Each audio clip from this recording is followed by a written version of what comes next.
para pensar para pensar la nación a lo largo de este tiempo, ¿no? Que serían las dos últimas centurias. Pero además, aparte de esta cuestión que consideramos natural, la nación es un objeto, ¿no? Cultural, pero que es casi la naturaleza, es como que siempre estuvo ahí como la mesa o la silla, aunque la mesa y la silla sabemos que en algún momento fueron inventados y que hubo un tiempo en que no existieron, ¿no? Bueno, la nación pasa eso, creemos que están desde siempre las naciones y sin embargo su creación es cortita. Pero hay algo más. La nación implica otra cosa para cada persona, para cada mujer y cada hombre que la enuncia o que la dice. Porta algo más que un concepto de sociabilidad política o algún tipo de comunidad política. Implica seguramente una pertenencia profunda a una comunidad que creemos que tiene un destino, que ese destino nos implica. Y de alguna manera asumimos que nuestro destino individual está muy asociado al destino de la nación en cuestión a la que pertenecemos. De tal manera que si le va mal a la nación, me va mal a mí, ¿no? Van a escuchar mil veces esta frase. Yo quiero que le vaya bien al gobierno porque así nos va bien a todos, ¿no? Y sabemos que es una falacia, ¿no? ¿Por qué sabemos que es una falacia? Y porque hay intereses de por medio, y los intereses también construyen naciones y las deshacen, ¿no? Y al mismo tiempo, los intereses de una nación seguramente van mucho más allá que los intereses de cada uno de los individuos, porque la nación se presenta como un constructo solidario, abstracto, general, ¿no? Y nosotros le damos carne dura de acuerdo a esa experiencia. Y eso implica muchos tiempos distintos para comprender ese sentimiento de ser nación y esa experiencia de ser nación. Para ver un poco cómo entrar en eso, y por eso les decía, ya tenemos una cierta experiencia o mirada latinoamericana de entrada, quería compartir con ustedes una cita de Arturo Jauretche. Es una cita que la extraje de un libro que se llama Forja y la década infame, cuya edición, la última, es de Corregidor de 2011. A ver, Jauretche es un tipo muy especial, porque eh, muy especial dentro del mundo de los intelectuales, porque primero vivió, participó, militó, hizo de todo, y después se dedicó a escribir. Digamos, la obra de Jauretche empieza, no digo con su ancianidad, pero casi casi, digamos, ¿no? Empieza a escribir con más de 60 años. Y tiene una particularidad, que Jauretche primero hablaba, dictaba, y es casi una forma de oralitura lo que tenemos con él. Pero lo interesante de Jauretche, él le llama sociología del estaño, es que él habla a partir de las anécdotas, y a partir de las anécdotas construye justamente un aparato de interpretación teórico, ensayístico, que da con la clave de algunas cuestiones que a nosotros nos interesan, entre otras cosas, algo que él llamó el modo de ver nacional o el punto de vista nacional, entendido como una realidad. Y quisiera entrar por ese lado, porque creo que Jauretche explica muy bien lo que podemos sentir los argentinos de a pie frente a la idea de nación. Él y otros militantes radicales y digoyenistas fundan en Buenos Aires en 1935 la Fuerza de Orientación Radical de la Joven Argentina, llamada Forja, ¿no? Lo sacan el nombre Forja, lo sacan de un discurso de Irigoyen, que recomiendo mucho que lo lean, que habla de la nación. Es interesante pensarlo, pero en un lenguaje muy especial, porque Irigoyen era un tipo que escribía en tono modernista, así como Rubén Darío y los grandes poetas del principio del siglo XX, pero tenía una cuestión mística atrás, etcétera. Y él le escribe a Pueyrredón, que era el representante argentino ante la Sociedad de las Naciones, le escribe un telegrama para indicarle cómo tiene que votar en esa incipiente Sociedad de las Naciones, que ustedes saben fue el antecedente de la ONU en el periodo entre guerras. Esto es del año 21. Irigoyen diciendo que Argentina no solo sostenía la neutralidad, etcétera, sino que exigía que las potencias vencidas en la Primera Guerra integraran en pie de igualdad esa sociedad de las naciones. Le da estas instrucciones larguísimas en un texto conocido formalmente como el Telegrama, y que los radicales suelen llamar página inmortal. En un momento, Irigoyen afirma: todo taller de forja parece un mundo que se derrumba, ¿no? Como ven, es un lenguaje muy poético para un pensador político, y está bien que así sea, ¿no? Este, una polis gobernada por poetas siempre es buena. Irigoyen, ah, aunque no se le adjudique esa condición, fue un poeta realmente en su lenguaje. Eh, y esa frase es la que alienta a los forjistas, ¿no? Fundan Forja en 1935, en plena década infame, donde todo parecía acabarse como hoy, ¿no? Y plantea, tomando Irigoyen, que Top Taller de Forja, o sea, Top Taller donde se está construyendo algo nuevo, parece un mundo que se derrumba, ¿no? Entre el mundo que se derrumba están algunas certezas como la nación, por ejemplo. La cuestión es que Jaureche, ¿no? Era el conductor de esta agrupación de jóvenes radicales, ¿no? Forja. Y él dice en un libro que se llama Forja y la década infame, el que cito ahí, que es un libro de memorias con respecto a Forja y con documentos, etcétera. Él dice que se le acercaban algunos nacionalistas. En Argentina ya había nacionalistas, vamos a hablar de eso más adelante. Y entonces parece que tiene alguna discusión con los nacionalistas, ¿no? Y dice lo siguiente: ¿alguna vez, discutiendo con un nacionalista, cuando se acercaban a Forja en busca de coincidencias, le dije: el nacionalismo de ustedes se parece al amor del hijo junto a la tumba del padre. El nuestro se parece al amor del padre junto a la cuna del hijo. Y esta es la sustancial diferencia. Para ustedes la nación se realizó y fue derogada. Para nosotros sigue todavía naciendo, ¿no? Ahí también Jaureche, que fue un gran poeta, ¿no? Empieza a escribir, m- mentí cuando dije que empezó a escribir viejo. Él empieza a escribir en el año 34 un libro hermoso que se llama El Paso de los Libres, que es un poema gauchesco sobre la última revolución radical, por decirlo así. Pero fíjense acá, esta discusión la tiene en realidad con Julio Irasusta, un nacionalista muy conocido y que después se plegó, tuvo una deriva ideológica muy distinta a la de Jaureche, ¿no? Se plegó a sectores conservadores, etcétera. Está la raíz de la discusión de la nación entre nosotros, ¿no? Y que es una discusión contemporánea que no perdió vigencia. Para algunos, ¿no? La nación existió, pero ya está muerta, ¿no? Es el padre, la madre, etcétera, ¿no? Que está en una tumba, ¿no? Y para algunos porque fue derogada, mientras que para otros, dice Cabriche, nosotros, es un niño en una cuna, ¿no? Es la buena nueva de quien está naciendo, ¿no? Como dice la Biblia, nos nació un niño. Bueno, alegrémonos, nos nació un niño. Bueno, la nación parece ser ese niño en la cuna que está naciendo.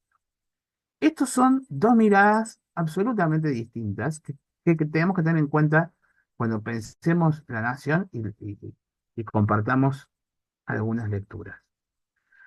Para ciertos grupos, la nación, entiéndase esto como una nación a secas, como un Estado-nación, como una república, lo que sea, es algo preexistente a sus componentes humanos, a las comunidades que la habitan o la construyen.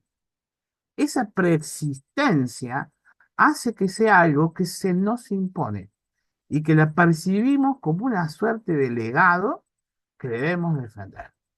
La nación está asociada al pasado y también a las potencialidades que fue. Por eso vamos a escuchar también: vamos a volver a ser una Argentina potencia, ¿no? Tenemos nuestra mirada puesta en el pasado, suponiendo que la nación que implica la Argentina alguna vez fue fuerte, ¿no? Y tiene que ver sobre todo con la memoria ante el muerto. Y el muerto es bello, pero ¿por qué es muerto? Porque ya no causa problema ni causa escozor. No viene a discutir nada porque está muerto. Y nosotros sabemos que los muertos queridos son muy bellos, ¿no? Nadie niega la belleza de nuestros muertos queridos, ¿no? Hacemos un gesto de lo que sea, tal vez muy humano, para olvidar todo aquello que incomodó y exaltar esa memoria maravillosa del muerto. Pero está muerto. Cuando los nacionalistas venían a decir que la nación ya se realizó y fue derogada, estaban pensando en una especie de momento idílico de la nación que para los nacionalistas tenía que ver con el periodo rosista, ¿no? Con el viejo periodo federal y la jerarquía que Rosas imponía, el restaurador de las leyes, y nosotros enfrentándonos a Gran Bretaña y a Francia, y desafiando al Brasil, etcétera, etcétera. Todas cosas, por supuesto, muy valiosas que Jauretche va a recoger y que muchos de nosotros podemos discutir como algo positivo, negativo, etcétera, pero ahí está el legado rosista. El problema para Jauretche es que si eso fue la nación, ¿qué pasa con nosotros ahora? ¿Qué pasa con todos los que fueron derrotados durante el periodo rosista? ¿Desaparecieron? ¿No hicimos más historia? ¿No vivimos más? ¿Qué pasa con las masas, digamos, de mestizos con indígenas, con mestizos con africanos, que se incorporan a la nación o al Estado-Nación argentino, ¿no? Durante fines del 19 y principios del 20? ¿Qué hacemos con las masas de inmigrantes, muchos de ellos pobres de toda pobreza, ¿no? Y que llegaron al país. ¿Eso no es nación? ¿No tiene parte en la nación? Toda esa olla podrida, ¿no? Como decían los costumbristas del principio del siglo XX, ¿no? Dice Jauretche, para nosotros, en cambio, sigue todavía, la nación no fue derogada, sigue todavía, es algo vivo y es más, está naciendo, ¿no? Y ahí el gerundio nos está dando la idea de lo permanente y de lo recurrente. Nacemos una y otra vez. La nación es algo vivo, que está aconteciendo, que nos está acompañando y de lo que formamos parte. No es algo del pasado. No fueron las posibilidades abolidas, no fueron las potencias que no fuimos, no fuimos, no sé, la séptima economía del mundo. Eso no es la nación. La nación es lo que está haciendo ahora, ¿sí? Como algo que a su vez nace, está surgiendo, que surge desde la emergencia, valga la redundancia, pero con un juego que hay que pensar. También puede valer esto para los conservadores liberales de la época, ¿no? La Argentina fue la institución, la Argentina fue la Constitución, la Argentina fue el Estado de Derecho, etcétera, etcétera, que se abolió, desapareció, cambió, lo que sea, ¿no? Pero fue esa Argentina, ¿no? Y eso fue la nación, nuestra Constitución, manoseada, cambiada, etcétera, la Constitución alberdiana, por ejemplo, aunque Alberdi no es lo que le atribuyen, y después fue cambiada a lo largo de reformas pequeñas, grandes, interpretaciones o agregados, ¿no? Pensar de esa manera es pensar siempre en términos de pasado. No hay algo viviente que explique la nación, ¿no? Y ya verán que eso viviente que explica la nación, ya estarán pensando ustedes, tiene que ver con aquellos y aquellas que formamos parte de la nación como algo vivo, cotidiano y de construcción histórica, concreta, real, ¿no? De tal manera que la idea de nación y la idea de una comunidad, que en términos del lenguaje político argentino, sobre todo del siglo XX, se llama pueblo, son inescindibles. Nación y pueblo. Quiero complementar esta cita con otra más, que es de Raúl Scalabrini Ortiz. En este caso, sí estamos hablando de un poeta hecho y derecho. Scalabrini Ortiz era un poeta completo, ¿sí? Y decidió, ¿no? Su decisión, él tiene varios libros, Tierra de Nada, Tierra de Profetas.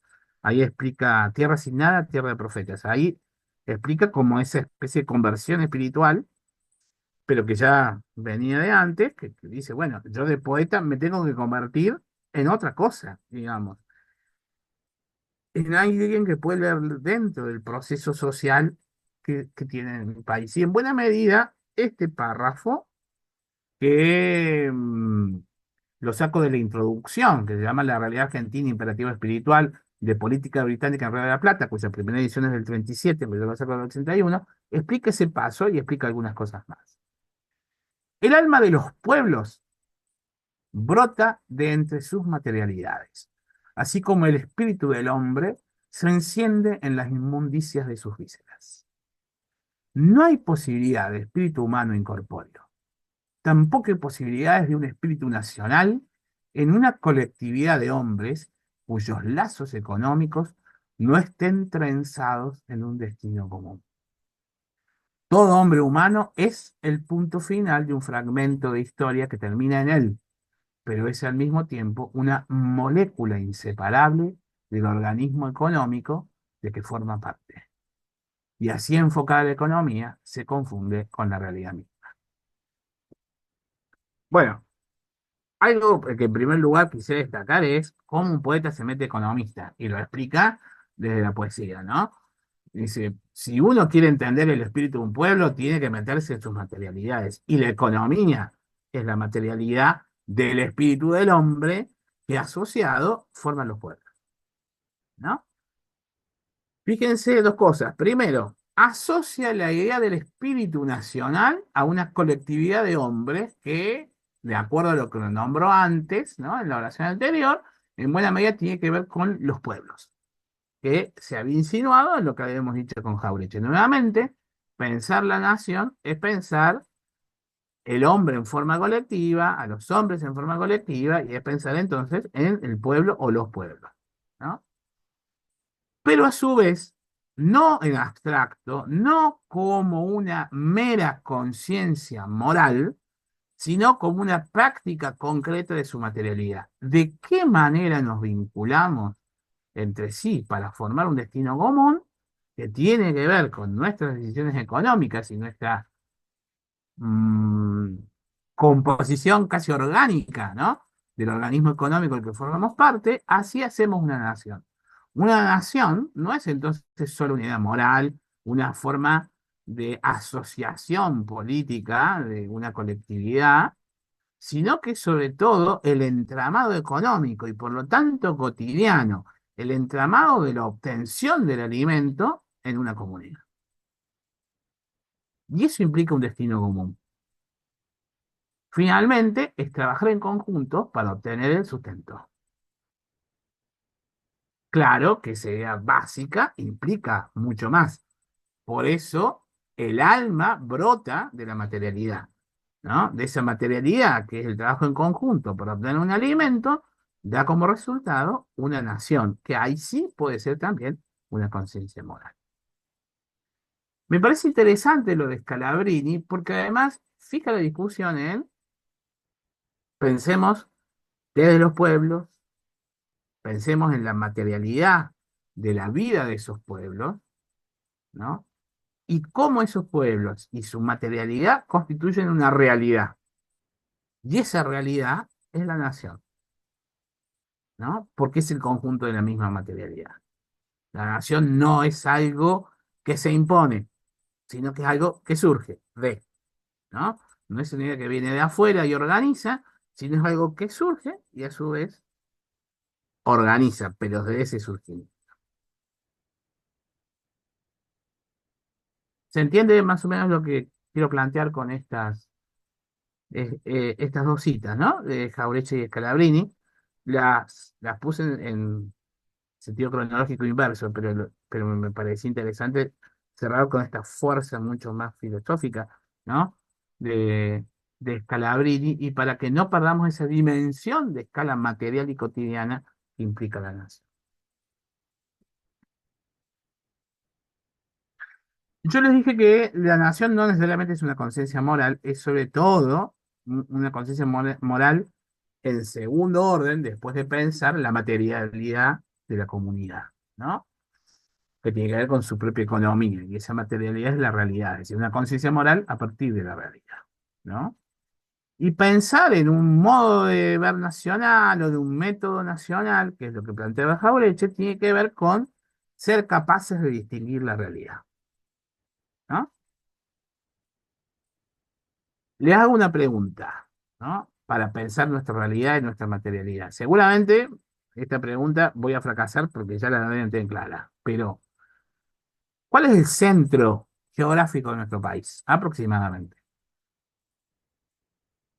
¿Tienen idea? ¿Pueden arriesgar algo? ¿Lo saben?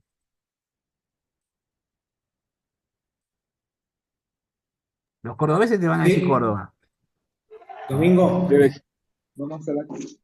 según el mapa bicontinental, si no me equivoco, está aproximadamente al sur de Ushuaia. ¿Puede ser? Pero perfecto, por eso dije que me iban a joder. Acá está. Cuando uno piensa en el centro del país, instintivamente está buscando Córdoba, piensa en La Pampa, algo así, bueno, ¿no? Fíjense, este es el mapa actual de nuestro país bicontinental, y como dice Guillermo, ¿sí? Estamos hablando de Tierra del Fuego, de alguna manera, como el centro geográfico del país. Esta es nuestra materialidad, ¿no? Ahora bien, sabemos que en realidad no estamos operando de esa manera. Todavía nuestra cabeza y nuestras comunidades no piensan el territorio, este territorio, como lo único que define una nación. Hay otras cosas más que definen como la experiencia de llegar hasta Tierra del Fuego, ¿no? La Antártida parece ser otro continente, nuestra condición americana se tiene que discutir, está el conflicto de Malvinas y de las Islas del Sur, que todavía la vemos con justicia como un territorio irredento, etcétera. Y evidentemente, no sé si hay alguno acá patagónico, tuvo una experiencia patagónica, pero los patagónicos sienten que son como sujetos en territorio de colonia del resto del país, digamos, ¿no? Hay otras experiencias del territorio dando vueltas. Lo interesante es pensar desde una materialidad y hay que ver también por qué, ¿no? Ciertas materialidades van a demorar más que otras, ¿no? Para pensar una nación. Este es un territorio, el que estamos viendo, el de la República Argentina con su mapa oficial, ¿no? Es algo que aprobamos legalmente hace relativamente poco tiempo y que tiene que ver con una política, ponemos de Estado, esperemos que sea así, para reivindicar nuestros derechos soberanos en el Atlántico Sur y proyectarnos sobre la Antártida. Pero la mayoría de nosotros criamos con otro mapa de la Argentina, que sí incluía las Malvinas, pero no incluía el Atlántico Sur ni la Antártida.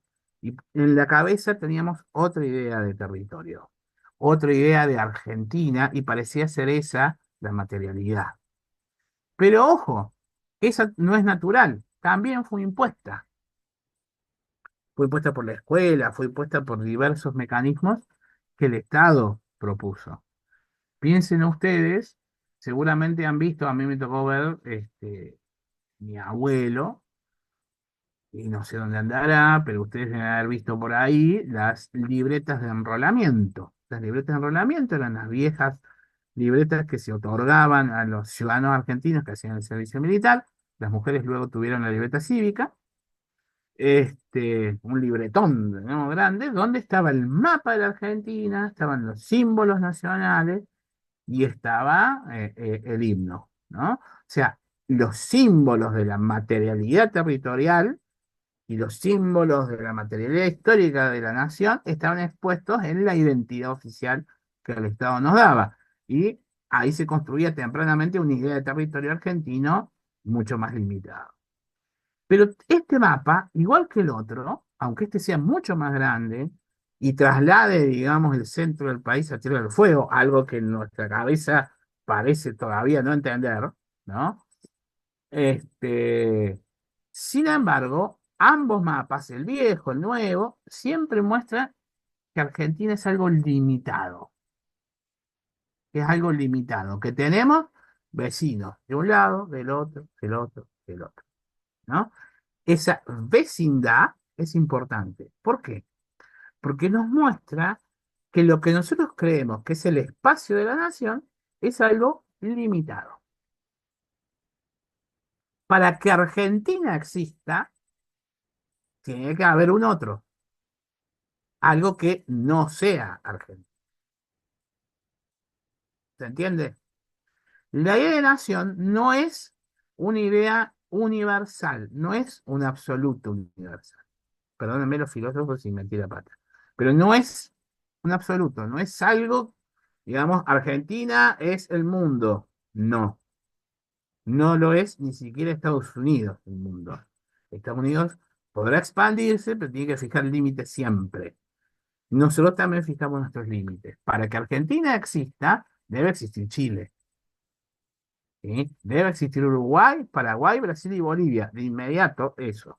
¿No? Pero también todo el resto de aquellos territorios que nosotros reconocemos como estados-nación soberanos. Es decir, una nación siempre es limitada.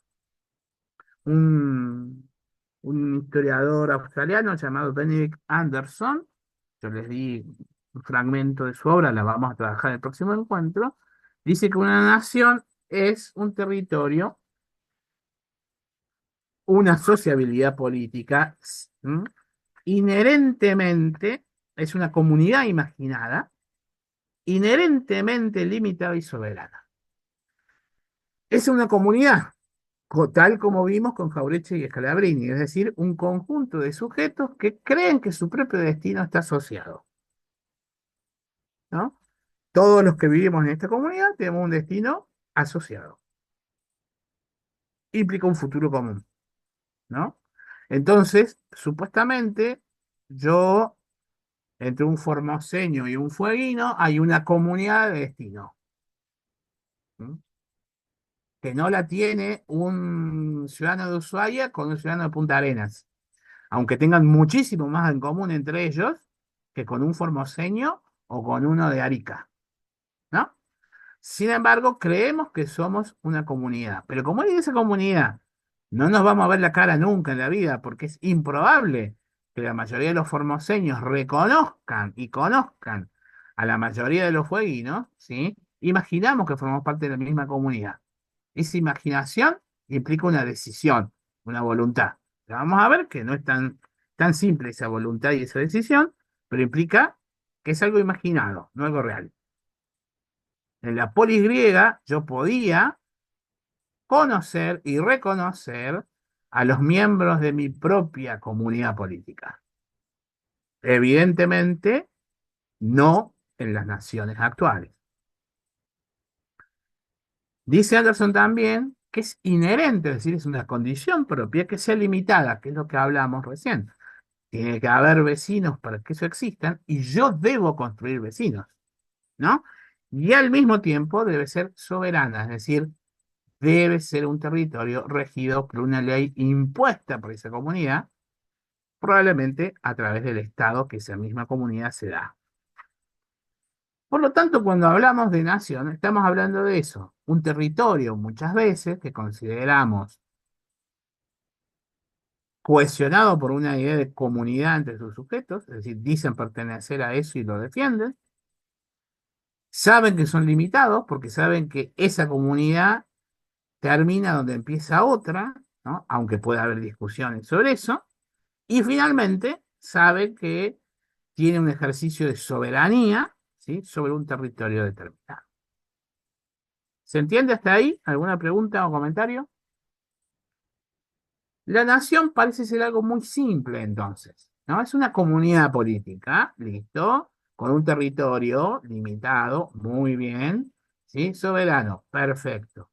Es más, esa construcción de una comunidad imaginada puede hacernos creer que todos los habitantes de ese territorio entendido como nación participan en esa comunidad y en la construcción de esa soberanía y de esa identidad, ¿no? Ya vimos que tanto con Jaureche como con Scalabrini hay un punto de duda, Porque la nación puede ser algo impuesto desde arriba, puede ser una construcción del pasado y puede ser algo en lo que no participen la realidad y los sujetos que componen, digamos, ¿no? Si exigimos que eso suceda es porque puede ser que no suceda. Aparentemente, de todas maneras, es simple la alienación y ya vamos a encontrar problemas fuertemente arraigados. Primero, vamos a cuestiones muy, muy claras. Problemas con el territorio. El territorio que controlamos, que implica la limitación del territorio, va a generar conflictos con el vecino. Nosotros formamos parte de un país que tiene conflictos por lo menos con dos vecinos, ¿no? Un vecino legal y un ilegal. Un ocupa, digamos. Tenemos a Chile por un lado, que dice y quiere compartir tierra y aguas que nosotros decimos que nos corresponden, tanto del continente americano, tanto del océano Atlántico, como del continente Antártico. Y eso nos llevó a una situación de casus belli con el vecino desde mediados del siglo XIX hasta hace poco, ¿no? Cada tanto hay algún delirante que dice que hay que comprar más armas para poder enfrentar a los chilenos y los chilenos dicen exactamente lo mismo. Ahora, eso es un conflicto, es algo no resuelto y que puede causar muertes. Y de hecho causó ya algunas a lo largo de la historia. Y estuvimos a punto de entrar en una guerra cuando yo tenía 10 años, a punto de entrar en una guerra espantosa, que hubiera sido un desastre para los dos países, porque consideramos que el territorio limitado nuestro era un poquito más grande que el de ellos, o ellos creían lo mismo, etcétera. Teníamos un conflicto de territorio, ¿no? Un territorio que las comunidades de ambos países desconocían. La mayoría no había pisado nunca y no teníamos idea de qué se trataba. ¿Sí? Tres islotes al sur, ¿no? Al sur de Tierra del Fuego. En ese momento, y a lo largo del siglo XX y del siglo XIX, hubo otros territorios en las mismas condiciones para disputar. Es decir, no es tan simple, porque uno dice, bueno, sí, un conflicto de límites, pero ese conflicto de límites implica vida y muerte. No es tan simple, ¿sí? Por otro lado, tenemos un ocupa del otro lado del Atlántico. Ahí están los británicos que disputan nuestras islas y también nuestro derecho sobre la Antártida y nuestras aguas, ¿no? Ocupas porque son parte de una nación imperial, que ya vamos a ver, tiene sus características, no cualquier nación es imperial. Y ellos aparecieron ahí como parte de su propia expansión imperial en el siglo XIX y tenemos un conflicto que nos costó horrores, ¿no? Y que también tiene que ver con nuestras propias condiciones internas de comunidad política, digamos, una dictadura provoca una guerra, pero más allá de que la dictadura haya provocado la guerra, nuestros muertos están en esas islas, ¿sí? Y tenemos los sobrevivientes entre nosotros y nosotros mismos estamos heridos como conjunto político por esa guerra. Y de alguna manera distinta los británicos también, ¿sí? Hoy tenemos, digamos, una política internacional que pone en duda esta disputa, ¿no? Pero en general, nuestra identidad internacional con otros estados tiene que ver con lo que Argentina exige sobre esas islas, ¿no? Y esas aguas del Atlántico Sur. Fíjense que no es tan simple, entonces, la cuestión para ser limitado, ¿no? Para ser soberano, no es tan simple. Pero veamos en profundidad también el punto. ¿Cómo distingo yo mis elementos limitados? ¿No? Esto pertenece a la Argentina y esto no. Por ejemplo, el territorio parece ser bastante simple, aunque esté en disputa. Estas tierras y estas aguas son mías. Bien, es un principio simple, pero no es una aplicación simple porque ya vimos dos casos. Pero nosotros hemos tenido conflictos territoriales con Bolivia, con Brasil, con Paraguay y con Uruguay. Y algunos están así nomás resueltos, ¿no? Cada tanto la disputa por las aguas con Paraguay, sobre todo, te surgen, ¿no? ¿Qué derecho de navegabilidad hay? ¿Cómo transcurren los barcos? El canal Magdalena, la hidrovía, ¿cómo se llama? Eso es una disputa territorial por soberanía. Pero hay otros elementos que parecen no limitarnos ni dejarnos soberanamente tranquilos. Por ejemplo, la lengua. Digamos, ¿cuál es nuestro argumento para decir, mirá, esto que hablamos, ¿sí? Es argentino y eso que hablan del otro lado es uruguayo? Sin caer en el chiste, sin caer en que uno usa el vos, el otro el tú, el pronominal, el verbal, etcétera, ¿no? Que los paraguayos tienen un cantito, que los chilenos les entendemos, no los entendemos, ¿no? Probablemente un mendocino entienda mucho más a un santiaguino que a un habitante del AMBA. ¿No? Sin embargo, hacemos del uso del lenguaje un intento por separarnos del vecino, pero es algo menor y muy discutido. No todos tienen esa percepción. Compartimos una lengua. Con Brasil, bueno, son dos lenguas distintas, pero hasta ahí nomás distintas. Pero bueno, vemos en ese sentido, la razón son dos lenguas distintas, pero no con el resto de los países, ¿no? No con toda Hispanoamérica. Y disputamos, digamos, de alguna manera, fíjense, el derecho de la lengua, evitamos disputar, por ejemplo, el derecho de la lengua, porque se lo depositamos al derecho a un poder colonial. Todavía hoy decimos, sale en el diccionario de la Real Academia. Todavía le damos una potestad colonial al colonizador para que decida sobre el buen uso de la lengua. ¿Por qué? Porque no se la podemos disputar al vecino. Entonces que venga papá Corona, a decirnos qué es lo correcto y qué es lo incorrecto, ¿no? Y quién habla mejor y quién habla peor, etc. Con la religión pasa lo mismo, con la constitución étnica de nuestros países son muy similares. Nadie puede decir que el NOA tenga una constitución étnica muy distinta de Bolivia, de Perú o del norte de Chile, ¿sí? O el NEA respecto a Paraguay o algunas regiones de Brasil, o del este boliviano, ¿no? Sin embargo, nos esforzamos en decir que argentino, boliviano, brasileño, paraguayo, etcétera. Es decir, cuando nos metemos a discutir la nación, es complicado. Porque parece en principio todo resuelto, pero en la aplicación práctica para distinguirnos es complicado. Porque además, estas discusiones que yo planteo como ejemplos menores, no han sido las mismas a lo largo de la historia, ni son las mismas de acuerdo a las regiones y las comunidades que participen en la discusión. ¿Sí? Para nosotros es muy claro qué es un jujeño y qué es un habitante de Villazón. Pero para los habitantes de La Quiaca y de Villazón no hay ninguna diferencia que sí se ve desde Córdoba, Santa Fe o Buenos Aires, ¿no? Para ellos no hay diferencia, salvo cuando es necesario que haya, porque les conviene por el cambio, el valor de cambio de la moneda, porque les conviene traficar de aquí para allá, allá para aquí, o disputar alguna propiedad. Pero son cuestiones circunstanciales. Sin embargo, ahí hay lazos reales que no son percibidos desde afuera, ¿no? Y sin embargo, le decimos, vos sos boliviano, vos sos argentino, ¿no? Que ahora no tanto, pero en otras épocas generó conflictos en todas las fronteras y no solo en Argentina, sino en todos los países.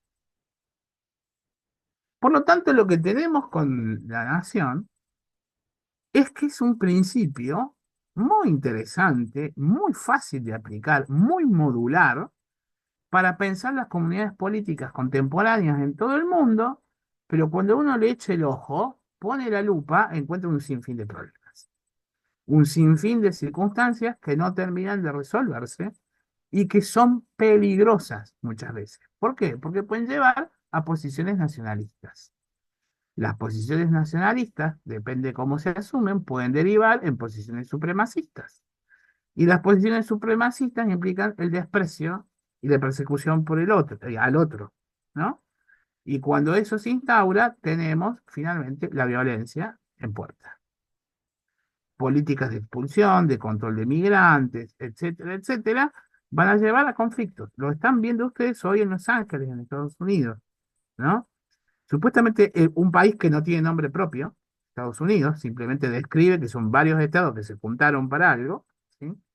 Sin embargo, tiene esta idea de lo americano ahora, que siempre fue una idea supremacista, pero que tiene tintes de racismo, obviamente, y que se aplica ahora para expulsar de la propia nación, supuestamente a los indeseados, que son los inmigrantes, ¿no?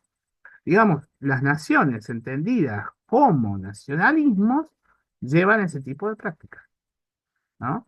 Que tenemos de Estados Unidos actual un problema y una advertencia seria, pero que en Europa hemos tenido problemas hace 70 años, cuando la máxima expresión de una nación supremacista se dedicó a decir voy a conquistar Europa, ¿no? Y estalló una guerra de salvajismo inusitado y de holocausto durante 6 años, ¿no? O lo que estamos viendo en Gaza hoy, ¿no? Donde en buena medida un nacionalismo de tipo étnico, en una nación construida supuestamente para solucionar un problema, justamente como si la nación fuese algo modular, meto una nación acá que me va a resolver el problema y en realidad me metí en un lío de más de 2000 años y el resultado es esta matanza horrible que está sucediendo en Gaza, ¿no?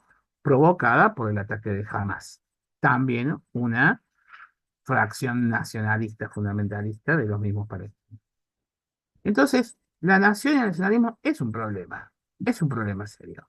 Y es un problema que está volviendo fuertemente, ¿no? Cuando llegó Trump, que la fue acomodando, vino con un discurso terriblemente nacionalista. Los aranceles implican eso.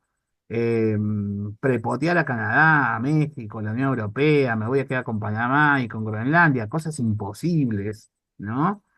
Tendría que convertirse en Nerón para hacer eso. No puede hacerlos y sin embargo amenazó con eso y con romper todo esquema de bloque, ¿no?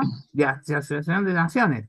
Lo mismo pasa de otra manera en la guerra con Ucrania. Digamos, Rusia, si bien tiene un punto a favor, que es defender a los rusófonos y a los pueblos rusos de Ucrania, avanza sobre cuestiones territoriales, están modificando mapas, están modificando límites, pretenden en nombre de su propia seguridad condicionar a los ucranianos en base a una relación no muy clara de los límites entre ellos. Nuevamente, la Unión Soviética creyó que podía manejar las naciones modularmente y no tener en cuenta lo que pasaba ahí. Entonces, sacó un pedacito de Rusia, se lo entregó a Ucrania le entregó otro pedacito a Bielorrusia, qué sé yo.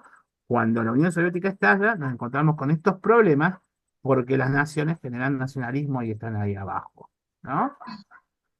Eh, no sé si alguien quería hablar. Domingo, ¿me escuchás? Sí, sí, te escucho bien. No, justo lo que estabas explicando me hizo acordar un artículo de Samuel Huntington, eh, El reto hispano, o algo así era, el título si recuerdo bien, del 2000 y pico, donde decía un poco que en la sociedad estadounidense, es- él lo veía una división cultural entre hispanos y anglos, y que decía que esa grieta, llamémosla así, venía a reemplazar la más tradicional división racial entre blancos y negros o afrodescendientes en Estados Unidos, ¿no? Y lo veía como un desafío, una amenaza a la identidad norteamericana, digamos. Ujú, Un poco anticipando lo que está ocurriendo que vos comentabas de Donald Trump, ¿no es cierto? Y respecto de eso, estaba escuchando, acá en Santa Fe estamos en un proceso de reforma de la Constitución ujú, provincial y hubo una serie de reuniones de algunos grupos de tobas, mocovíes y demás, con legisladores, algunos bloques y demás, para que se incorpore en la Constitución provincial, en el texto nuevo, como comunidades preexistentes. Fíjate vos, y bueno, y una cantidad de cosas más. Es decir, lo que vos decís, ¿no? Esta idea de lo que significa ser argentino, santafesino, etcétera, cómo resulta tensionada por estas otras cuestiones, estos conflictos que pueden ser de minorías o grupos, o no sé, eh, más grandes o más chicos, pero desde lo étnico, desde lo, no sé, el lenguaje o el idioma, y desde distintas dimensiones, digamos, ¿no? exactamente, sí, yo creo que eso es muy interesante porque las naciones tienen la capacidad de absorber eso, pero lo dejan siempre en tensión, nunca se termina de resolver, ¿no? Porque hay una visión en el fondo supremacista de un grupo que es hegemónico, puede ser mayoritario o no desde el punto de vista demográfico, pero es hegemónico, ¿no? Eh, Ahí tenés varios casos, ¿no? Vos pensás, por ejemplo, algo que todos conocemos, porque hemos ido, porque tenemos parientes, porque conocemos finalmente, la situación de la España posfranquista, que tuvieron que dejar una idea monolítica y homogénea de nación y pensar en una nación compuesta por distintas, y ahí está la discusión, si son autonomías, pueblos, nacionalidades, etcétera, de tal manera que hablar de una nación española es ubicarse inmediatamente en la derecha, en el contexto político español, ¿no? Y hablar de Estado español es hablar en contra de la idea de nación de España, y hay toda una discusión ahí, ¿no? Y uno piensa, che, España, uno de los Estados-naciones más viejos que conocemos. Sin embargo, tenemos unas tensiones irresueltas, ¿no? Fíjate que hoy están discutiendo si puede haber lenguas cooficiales o no, ¿no? El euskera, el catalán, etcétera, lenguas que tienen su tradición, que están consolidadas, etcétera, todavía hoy tienen ese tipo de conflictos y hay una situación hegemónica en España que no quiere negociar eso a cambio de la sociabilidad que impone, ¿no? Aún tiene una constitución un poco piola, digamos, ¿no? El otro tema es México. México tiene una diversidad terrible hacia adentro. Sin embargo, México ya antes, ¿no? Tuvo políticas en el siglo XIX que trató de volver blanca a la sociedad mexicana, pero la revolución resolvió el problema porque había reivindicaciones indígenas en la revolución, pero cuando se institucionaliza, resuelve el problema trabajando una idea de México mestizo, ¿no? Entonces, de pronto son 130 millones de mexicanos y nada más que 10 millones de indios, y todos saben que es mentira, ¿no? Porque hay mucha mayor cantidad de indios, ¿no? Y porque, por ejemplo, el zapatismo te demostró la diversidad indígena y la cantidad demográfica que son los pueblos indígenas solo en el sur de México, ¿no?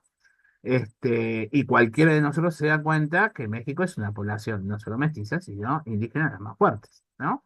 O tenés la experiencia boliviana, que tuvo que inventar la idea de un Estado plurinacional, ¿no? Reconociendo las naciones por debajo del Estado y el Estado como una especie de, no por debajo, sino asociadas por un Estado que reconoce la pluralidad. Y sin embargo, eso no termina de andar del todo. Y yo creo que el problema de no termina de andar del todo, que es lo que pasa con las constituciones patagónicas que reconocen a los pueblos preexistentes, a los pueblos indígenas, y sin embargo los están persiguiendo como si fuesen delincuentes como del siglo XIX, en Río Negro o en Neuquén, sobre todo en Río Negro. ¿Sí? Este, ¿Qué está sucediendo? Que hay una construcción de nación dura, fuerte, ¿sí? Que no está tan avejentada y que sirve a las hegemonías, ¿no? Y las hegemonías no solo son las élites, sino aquellos que participamos, ¿no? De una situación que nos da algún tipo de beneficio. Evidentemente, solo creer que manejando la lengua castellana ya nos hace argentinos, nos deja tranquilos a nivel de comunicación y no tenemos que aprender otra lengua, por ejemplo, el quichua, el guaraní, etcétera, nos deja tranquilos y nos hace participar de una hegemonía, ¿no? Sacando toda valoración moral sobre estos términos, ¿no? Que es difícil sacarlo. Y voy a un punto y con esto cierro para no ser tan pesados y aburridos, pues ya vamos por casi 45 minutos. Es pensar justamente que la nación en realidad tiene dos miradas muy fuertes que entran en colisión, pero también se complementan, ¿no? Yo les dije que la nación es algo nuevo, ¿no? Nosotros no podemos hablar, por ejemplo, de una nación egipcia en la época de los faraones. No podemos hablar de una nación israelita o judía en la época del Antiguo Testamento o la nación griega en la época de la Grecia clásica o incluso de la micénica. Y ustedes me dirán, ¿cómo que no? En la Biblia habla de la nación de los filisteos, podemos pensar como una comunidad política, toda la Hélade, etcétera. Sí es cierto, pero muchos de ellos no se pensaban como una comunidad limitada. No había un reconocimiento del otro, aún siendo vecino. Piensen ustedes el tratamiento clásico que los griegos y luego los romanos hicieron con respecto a sus vecinos. El que no dominaba el logos, a partir del dominio de la coine, de la lengua griega, era un bárbaro fone. Era alguien que balbuceaba su lengua, era un bárbaro. Por lo tanto, indirectamente, la condición de humanidad recaía en mí, el que dominaba el logos, ¿no? Y la carga sobre el barbarofone, el bárbaro, era una carga de no humanidad. Por lo tanto, ser griego, ser heleno, implicaba la existencia de bárbaros, no de vecinos. Nosotros podemos decir que los chilenos son bárbaros, no sé, podemos tener prejuicios, pero de ninguna manera le estamos restando su condición de habitantes o conformadores de una nación. Los bárbaros son bárbaros. Los bárbaros pueden ser godos, pueden ser visigodos, ostrogodos, lo que ustedes quieran, pero son bárbaros, ¿no? Y los bárbaros no solo eran los visigodos, pero eran los persas también. Y esa memoria del Oriente bárbaro todavía está entre nosotros. No, digamos, cuando hablamos de nación en el Antiguo Testamento con los israelitas, hay momentos en que la Biblia directamente pide y recomienda la aniquilación del otro que habita el territorio, ¿no? Los moabitas, los edonitas, etcétera. Porque eran unos desgraciados, porque eran lo que ustedes quieran dentro de la justificación del relato bíblico, pero eran enemigos a eliminar, ¿no? Para conseguir un espacio para tierra prometida, etcétera. Por supuesto, trasladada un- una literatura religiosa de hace 3.500 años a la contemporaneidad, nos lleva a posiciones aberrantes que no pocas comunidades tienen en el mundo, ¿no? Y de supremacías o limpiezas étnicas, etcétera, incluso en el mismo Medio Oriente, ¿no? Por lo tanto, es difícil encontrar esta idea de comunidad política inherentemente limitada y soberana e imaginada en la antigüedad. El Imperio Romano con su idea de ciudadanía podía parecerse, pero siempre estaba esa identidad fuerte con el emperador. Por eso las persecuciones a los cristianos, que no aceptaban la autoridad del emperador. O sea, ahí había algo que estaba muy asociado a la figura del pueblo, digo, del emperador romano, aunque hay que pensar, y yo creo que hay que reconocer que hay un embrión de nacionalidad cuando el Senado y el pueblo de Roma son los que gobiernan, ¿no? El lema romano. O sea, élite y pueblo, la plebe junto con los patricios. Cuando nosotros pensamos en la Edad Media y creemos que Francia, que Inglaterra, que Alemania y que España existían, y no existían nada, lo que existían eran monarquías, dinastías diversas en un sistema feudal, ¿no? Por eso hay guerras que, si, no sé si alguno de ustedes es historiador o profesor en historia, pero hay que explicarle a alguna gente qué fue la Guerra de los 100 años, un despelote incomprensible, digamos, ¿no? Y no es una guerra entre Francia e Inglaterra, porque había ingleses y franceses, junto con toda Europa, mezclados en esa guerra de un bando y de otro, ¿no? Entonces, no se puede explicar en estos términos de Anderson que les hablaba recién lo que sucedía en Europa del siglo XIII, XIV, digamos incluso XV. Pero sí ahí había como un muñón incipiente. Las dinastías, en torno a su propia legitimidad, estaban construyendo algún tipo de asociación. Ese tipo de asociación bastaba y se resolvía con la autoridad dinástica. ¿Sí? Mientras yo me reconociera vasallo, todo estaba más o menos bien y los vasallos podían hablar distintas lenguas, ¿sí? Aunque había unas más prestigiosas que otras, pero ya no podían tener religiones distintas, ¿no? En España, en buena medida, esa famosa tolerancia de las tres culturas fue más bien propia del Islam que de los que de los reinos cristianos, que fueron crecientemente exclusivistas en esto hasta que termina con la expulsión de judíos y moriscos. Y los musulmanes también pasaron por momentos de terrible recurrencia a la diversidad, digamos, no querían aceptar la diversidad e imponían también momentos de fuerte homogeneidad religiosa y terminan, ¿no? En posiciones ya en la modernidad, como los turcos, muy, muy duras. Algo parecido pasa en las cruzadas que hacen los franceses sobre el sur de Francia, etcétera. Y, y inmediatamente después de eso pasamos a políticas lingüísticas. ¿no? El caso ese más notorio fue Francia, con la imposición de la Languedoc a todos los patuá de Francia, una dinastía que impone su propia versión de lengua romance sobre las otras, que es algo que España siguió muy tardíamente, que tiene que ver con esa discusión de la primacía del castellano. De hecho, nosotros hablamos castellano y no otras lenguas ibéricas porque prohibieron, bajo toda prohibición y con todo esmero, que viniera gente que hablara catalán, euskera, bable, aragonés u otra cosa.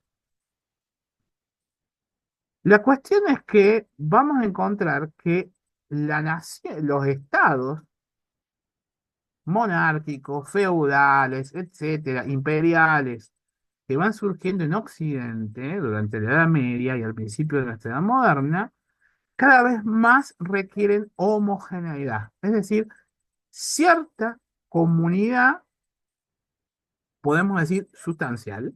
¿No? Hay una cultura común que implica una lengua común, una misma práctica de la religión, etcétera, creciente. Y eso implica también la construcción de cierta identidad étnica, es decir, una lengua común, una práctica cultural común, cierta asociación política puede llevar a considerar una etnia común.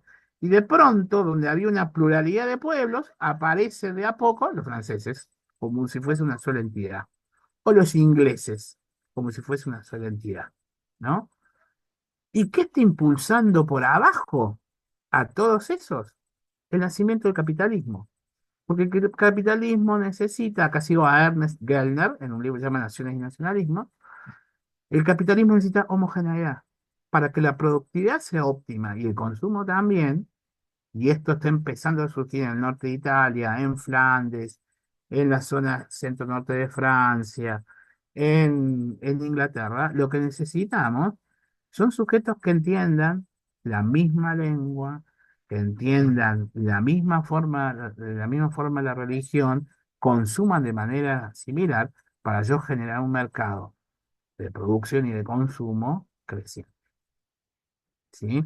Yo no puedo, es difícil que el comercio se acentúe y que la productividad mejore si yo tengo una fuerte heterogeneidad cultural dentro del dominio de una polis, de un estado, de una urbe mercantil, una urbe comercial como las que conocemos ya a fines del siglo XV.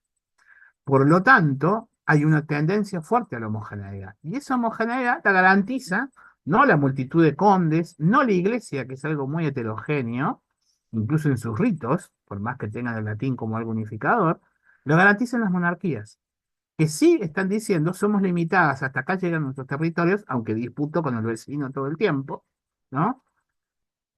Hago participar un grupo de gente de una misma comunidad, son mis vasallos, son mis súbditos, por lo tanto, implican, exijo una cierta solidaridad entre ellos, y voy promoviendo políticas de homogeneidad.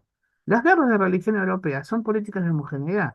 El príncipe se hacía calvinista o luterano y exigía que todos fueran calvinistas o luteranos. El emperador era católico y exigía que todos bajo él fuesen católicos. Son políticas de homogeneidad. Y el resultado de esas guerras de religión y de esta expansión capitalista es la construcción de estados aparentemente homogéneos pensados como Estado-nación, pero en torno a una dinastía. Incluso la República Holandesa tuvo que crearse una monarquía. Los ingleses otro tanto y avasallan a los celtas y luego a los escoceses y a los irlandeses, que directamente son colonias. Ni habla del proceso castellano, que ustedes conocen bien, cómo Castilla se expande por la península, ¿no? Estamos hablando de procesos tempranos, Francia, Inglaterra, España, no hablamos de los procesos tardíos como Alemania e Italia. Lo que vamos a tener es que una dinastía se vuelve terriblemente homogeneizante, aunque no es de todo homogénea, y tiene dificultades.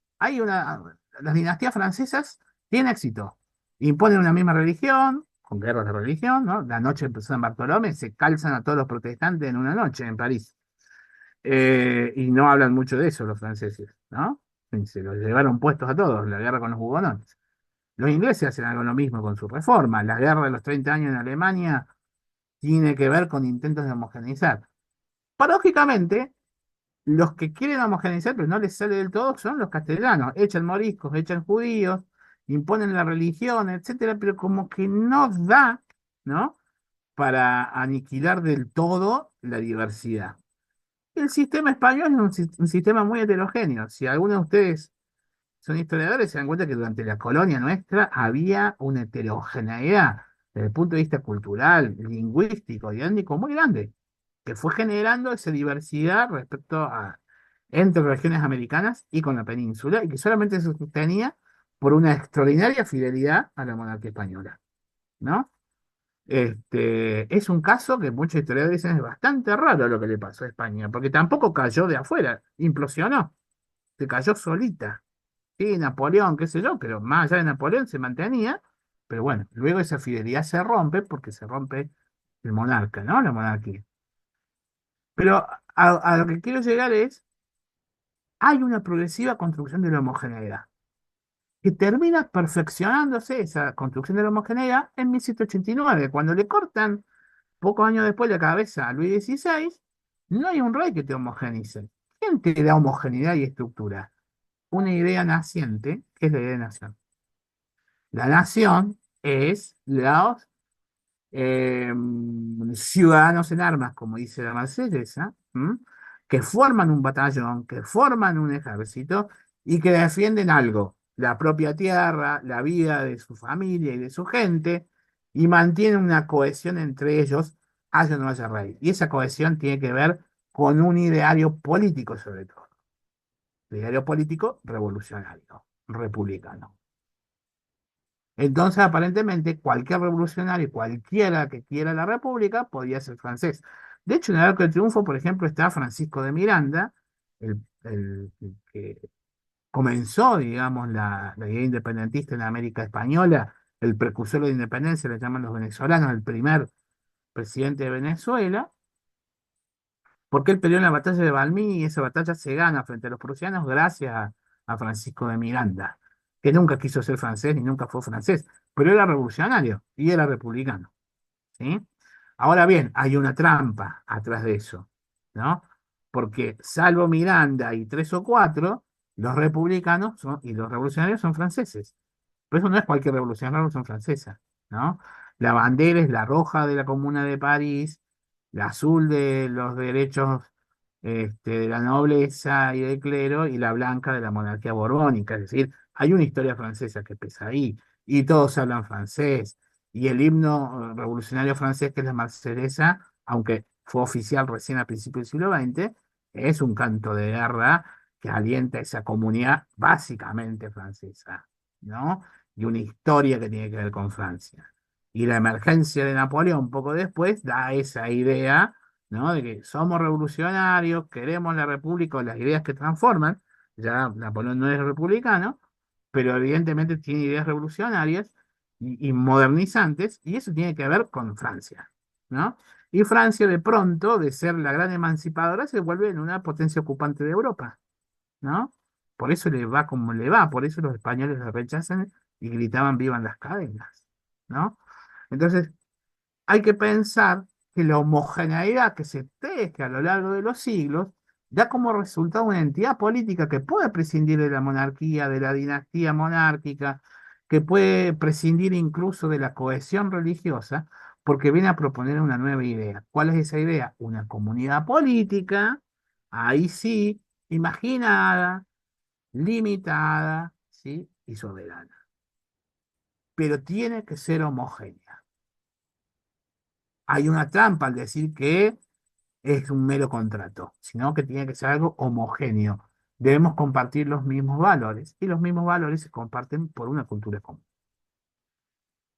Bueno, yo llego hasta aquí con esta cuestión introductoria porque me gustaría en el próximo encuentro hablar de la cuestión del contrato para hacer la nación y todo lo que eso implica y después avanzar un poco más sobre América Latina, ¿no? Eh, Bueno, sería bueno, muchísimas gracias, Domingo. Sí, dale. no te quiero cortar. No, sería bueno ahora intercambiar lo que se pueda, opiniones, comentarios entre nosotros.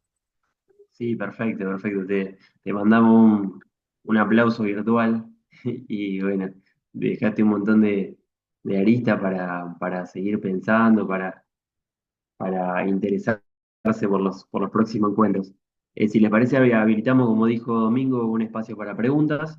Quien quiera, nosotros ya tenemos una pregunta en el chat, que si quieren empezamos por esa, y después vamos con, tenemos un par de preguntas en el chat. La primera de Juan Maya, que se tuvo que retirar, pregunta, ¿necesariamente la existencia de una nación está asociada a un territorio? Estoy pensando en la nación kurda. ¿Y qué puede decir sobre la patria grande? ¿Es una nación? Esa es la pregunta. Si querés te Bien. leo las dos juntas o querés... Bueno, como dispongan ustedes, bueno, a lo mejor las dos Vale, juntas. te leo las dos juntas. Y bueno, Cecilia lo mismo. Sabemos que Argentina es una nación y también es un estado porque cuenta con un territorio. No puede existir un estado sin nación. Pero existen naciones sin estado, es decir, naciones sin territorio, como por ejemplo, o el pueblo gitano, por ejemplo. Bueno, son varias preguntas en dos y necesitan respuestas distintas. Vamos a la primera, a la más conceptual. ¿Puede haber una nación sin Estado? Depende cómo pensemos la nación. Si una nación, si es una comunidad imaginada que se piensa limitada y soberana, sí puede haber una nación sin Estado. Ahora bien, a ver, tenemos un ejemplo, ¿no? Euskal Herria. Los vascos creen que son una comunidad imaginada, de un lado y del otro de la frontera entre Francia y España, tienen alguna pertenencia común, digamos, hablan la misma lengua, tienen una historia común, etcétera, tienen una relación conflictiva con sus vecinos común, etcétera, pero no tienen un Estado. No existe Euskadi es una comunidad autónoma. En España, Navarra es otra comunidad autónoma y del lado francés hay tres departamentos, digamos. No es un estado común. Y hay dos estados grandes, España y Francia, que no quieren que haya un estado vasco. Ahora, Euskadi y los nacionalistas vascos sí quieren que haya un estado. Por lo tanto, es muy probable que toda nación busque tener un estado. Hay un viejo axioma nacionalista que dice una nación, un estado. Pero para eso hay que reconocer previamente la nación. Y ahí es donde entran las variantes homogeneizantes y étnicas de una nación. La lengua vasca, por ejemplo, el RH negativo y los ocho apellidos, bueno, etcétera, etcétera. No sé si acá hay algún descendiente de vascos, yo en parte tengo sangre vasca, este, medio en joda, pero medio en cierto, medio verdad también, ¿no? Lo del RH negativo y los ocho apellidos, bla, bla, bla. Entonces, ahí hay un requerimiento, ¿no? De una nación que quiere un Estado. Ahora, eso ustedes no lo van a encontrar en América Latina porque la matriz de la nación es distinta. La, na- y bueno, me adelanto el tema, pero nosotros buscamos la construcción de la nación a partir del Estado. No la nación que busca un Estado, sino un Estado que funda una nación. Es como hacer de arriba para abajo, que es lo que hacía Bolívar, por ejemplo. Voy a dictar una constitución para estos pueblos y vamos a armar la Gran Colombia, etcétera, pero porque había un Estado que él pretendía que lograra cierta comunidad política que bajo el régimen español no había existido, ¿no? Entonces es interesante. Y la idea misma de América o de Patria Grande tiene que ver con eso. Es una comunidad política que se inventa el calor de la revolución.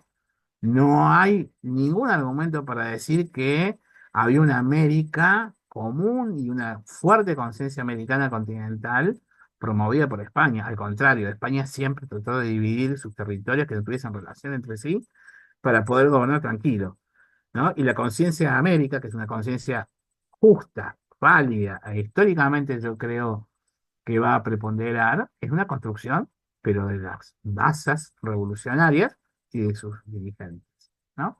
Así que hay que pensar que una nación está relacionada con un Estado porque o proviene de un Estado lo construye, o esa nación, entendida como comunidad, busca la construcción de un Estado que la represente. Con respecto a un territorio, y es inherente, si es soberana y limitada, tiene que tener un territorio. Territorio que posee irredento, ¿no? O sea, un territorio que no posee. Es el caso de Israel, ¿no? Israel durante 2000 años quiso volver, está en la diáspora, qué sé yo. Volvió y fundó un Estado. Ahora, en un territorio que consideran propio. Eso genera conflictos, por supuesto, con otros que consideran que ahí está también su propio territorio, su propia nación y pretenden su propio Estado. Entonces, es un tema. Pero de patria grande como nación, bueno, lo vamos a ver más adelante, pero sí hay, la patria grande puede ser pensada como una nación también, ¿no? Pero si nosotros pensamos la patria grande como nación, nosotros como naciones entramos en crisis. Porque si la nación es esa patria grande, Argentina, Uruguay, Paraguay, etcétera, son anticipos de esa nación, por los circunstanciales, ¿no? Son partes que van a componer algo más grande, o son incluso escollos contra esa nación grande, pues también han sido escollos, ¿no? Nuestras naciones liberales, Estados naciones liberales, se construyeron en parte oponiéndose a la idea de una nación común, ¿no? Cuando Rivadavia se niega a mandar representantes al Congreso de Panamá en 1824-25, tiene que ver con eso, ¿no? Buenos Aires se repliega sobre sí misma, no le conviene, decía Rivadavia, ¿no? Entonces, es interesante pensar eso. Así que las naciones siempre buscan un territorio, ¿eh? Eh, Irredento o no, pero buscan un territorio. Bien, Domingo, bien. también pasó algo así con el caso cuando, después de la batalla de Ayacucho, eh, Bolívar trata de mantener por lo menos los límites de la época de la colonia, Ujú. y Desde un tipo Buenos Aires, Sidetis. y Buenos Aires se desentiende del Alto Perú y dice, no, que hagan lo que quieran. Ujú. Posiblemente porque no lo hubiera podido manejar y por la densidad poblacional, demográfica y la cuestión étnica del Alto Perú, ¿no es cierto? Que el proyecto de la élite porteña se le complicaba mucho, no sé. Sí, mi hipótesis es que nuestras repúblicas sudamericanas, hispanoamericanas, no sudamericanas, hispanoamericanas, surgen en los territorios que controla una polis oligárquica. Una polis oligárquica que tiene, es decir, una élite dirigente de tipo oligárquico, logra imponer en un hinterland su voluntad. Cuando esa polis oligárquica encuentra una rival, hay un conflicto. Y ese conflicto puede ser resuelto mediante la victoria de una de las partes o de acuerdos tácitos donde dicen, "No, hasta acá llego yo y hasta acá llegas vos". Por ejemplo, con Asunción hubo un intento de imponer Buenos Aires sobre Asunción su propio diseño de revolución y de independencia. No pudo ser y ahí hubo un acuerdo tácito en que Asunción siguiera por su camino y Buenos Aires por el propio. Después termina resolviéndose de la peor de las maneras, ¿no? Con la aniquilación del Paraguay. Pero ahí Asunción y Buenos Aires dijeron, no podemos competir con esto. Con Montevideo hubo lo mismo y la percepción de Rivadavia era clara. No podía competir con la riqueza monetaria, la riqueza económica en aquel momento y la densidad poblacional que tenía el Alto Perú, ¿no? Iba a ser un conflicto en que Buenos Aires no iba a prevalecer. Ya lo había demostrado con 3 campañas imposibles de lograr sobre el Alto Perú. Entonces convenía, digamos, que el Alto Perú siguiera su propio camino. A Bolívar también le convenía en sus propios proyectos, y bueno, finalmente quedó en eso.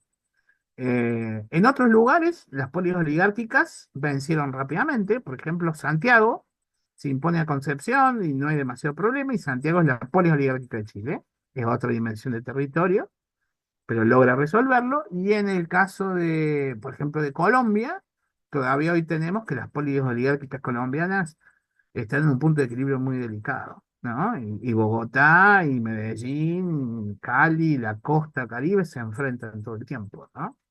Y en parte Colombia es un estado tan convulso por eso. En otros casos, como en el caso brasileño, bueno, hubo algo por sobre esas polis oligárquicas, que fue una monarquía, que les dio tiempo a limar las asperezas, no sin violencia, pero no de las dimensiones hispanoamericanas. Por eso Brasil es una sola nación.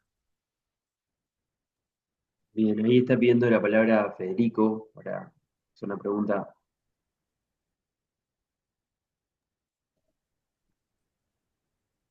Hola, Domingo, ¿cómo estás? Federico, creo que lo hemos visto alguna vez, ¿no?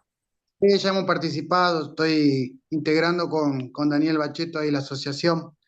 Un poco contestaron ya la pregunta, tiran un poco esto de Abelardo Ramos en su libro Nación Latinoamericana, un poco la idea esta de balcanización, más allá de lo que estuviste formulando recién de esto de que los estados no iban a poder hacerse cargo del territorio en pugna, pero quiero, a ver si puedo formular la pregunta, de los intereses coloniales que hubo en esa fragmentación también en su momento. ¿Hay algo ahí de eso? ¿Cómo lo ves vos? Y también otra, como para agregar, en esta cuestión de Francisco, en esta universalización que él plantea como poliedro, en contraposición un poco de esta homogenización que es la globalización también, como que ¿qué tenés para decir ahí?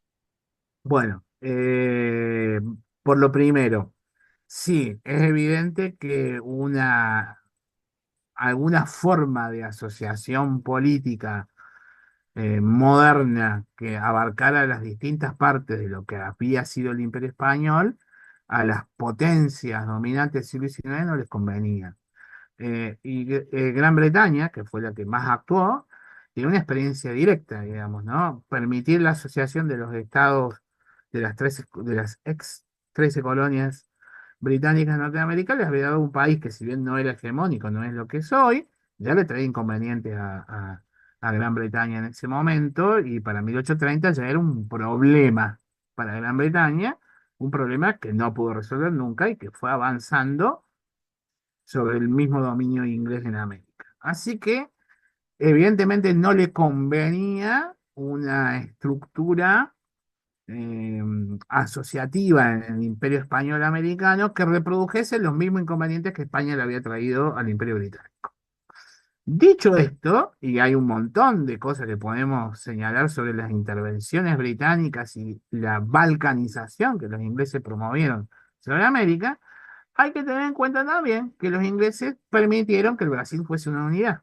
No actuaron de la misma manera sobre la monarquía portuguesa. Y es porque hay explicaciones internas. Y que tiene que ver con lo que plantearon lo que quise plantear con Jauretche y Scalabrini al comienzo, y que también lo decía Abelardo Ramos, que es la participación de los sectores populares. Porque la revolución lleva a que en Hispanoamérica los sectores populares de todo tipo y con la tremenda diversidad que los configura ahora y antes mucho más, esos grupos tuvieron que ser movilizados para lograr la independencia. El propósito de las burguesías emancipatorias solamente era posible si lograban que las castas se armaran en función de ese ideal. Y eso implicó negociaciones de todo tipo, ¿no? Mucho más profundas en el cono sur, cuyas burguesías eran mucho más débiles que lo que podía ser en Lima o México. Mientras que en Brasil había una monarquía con la que se podía dialogar tranquilamente y podía la monarquía garantizar, digamos, las virtudes que los ingleses esperaban de estos nuevos países. En cambio, acá no. Entonces es mejor tener todo revuelto. O mejor aportar a las élites locales, siempre débiles, para lograr esta balcanización, como decía Belado Ramos. Entonces sí importan mucho, pero es un factor secundario respecto a las disputas internas nuestras, entre las élites, entre sí y de las élites con respecto a los sectores populares, ¿no? Los sectores populares no es que tengan un proyecto en el sentido racional y político del término, pero sí actúan y sí actuaron, ¿no? Y es algo que quisiera profundizar más adelante. Así que sí, pero las fuerzas imperialistas, etcétera, tienen que ver. Con respecto al pensamiento de Francisco, yo debería profundizar mucho más en el pensamiento. Pero las ideas de nación es algo muy caro a la tradición del pensamiento católico.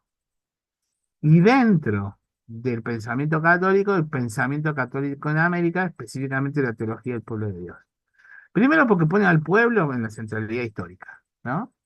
Y muchas veces el pueblo, como vimos acá, que va a ser una tradición fuerte en América Latina, asocia la idea de nación, pueblo y nación, ¿no? De tal manera que lo popular y nacional, nacional y popular es muy fuerte, y esa discusión está en el origen de la teología de liberación, la teología del pueblo de Dios luego, y también de las corrientes internas de filosofía de liberación, que son tres corrientes que se retroalimentan y que Francisco hablaba mucho de ahí. Pero la nación lo que te implica, ¿sí? Acá, digamos, sin meterme mucho en Francisco, la nación lo que implica es que permite, por un lado, garantizar una fidelidad global en ciertos límites y al mismo tiempo fidelidades nacionales específicas. Yo puedo ser, por ejemplo, argelino y musulmán, y puedo ser argentino y cristiano. Ya ni el Islam ni el cristianismo, en sus versiones más comunes, te van a exigir una fidelidad absoluta que desplace lo nacional. Y la nación va a decir, mientras cumpla las leyes, ¿no? Que tienen que ver conmigo y que justamente tienen que ver con un Estado-nación, no hay problema que tu fidelidad sea compartida con una religión, la que vos quieras, ¿no? Incluso de carácter universal y expansivo, como el Islam y el cristianismo.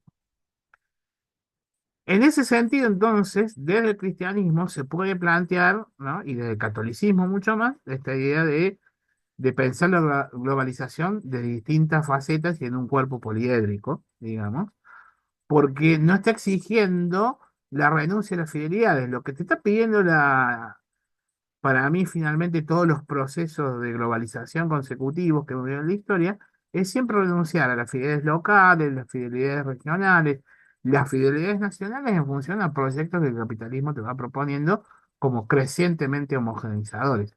Esto que yo dije que comenzó en el siglo XV para lograr una nación, capitalismo homogeneizante, es lo que tenemos hoy, ¿no? Aunque pareciera que el capitalismo quiere redefinir esa homogeneidad porque cuando los dueños del capitalismo pueden ser otros, que es lo que está pasando, ¿no?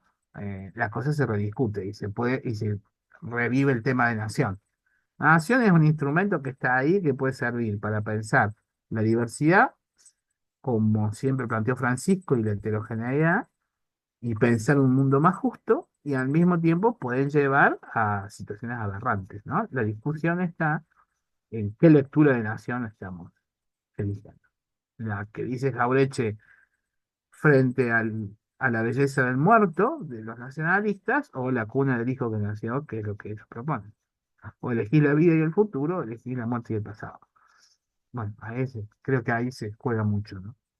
Pero prometo profundizar un poco más con la cuestión de Francisco más adelante. Bueno, buenísimo. ¿Hay alguna otra pregunta?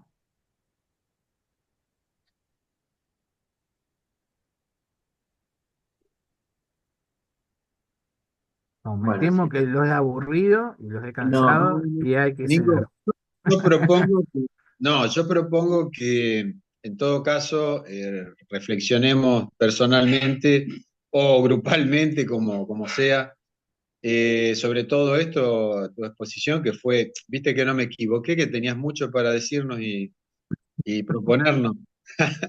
Soy Y verborrágico, que no es lo mismo. no, no, no, de ninguna manera, no, de ninguna manera. Y en todo caso, hagamos en el próximo encuentro, ahí planteamos lo que haya quedado, que podamos masticar, digamos, en estos días y ya de manera más reflexiva te planteemos alguna otra cosa que se nos ocurra o que nos haya quedado en el tintero. Me parece que ya cumpliste y te mereces un descanso.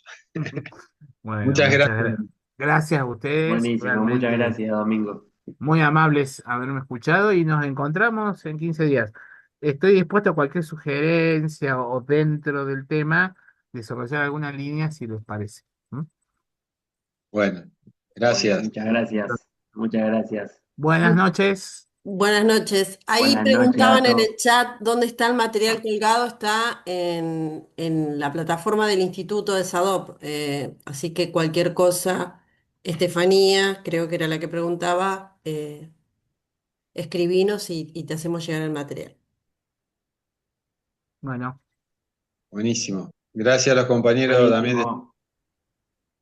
Estamos en contacto para la compañía de SADOP. Hasta la próxima. hasta la próxima. Saludos, gracias. Muchas Gracias, hasta Hasta la gracias, luego. saludos a próxima, todos, a compañeros, todas. compañeras.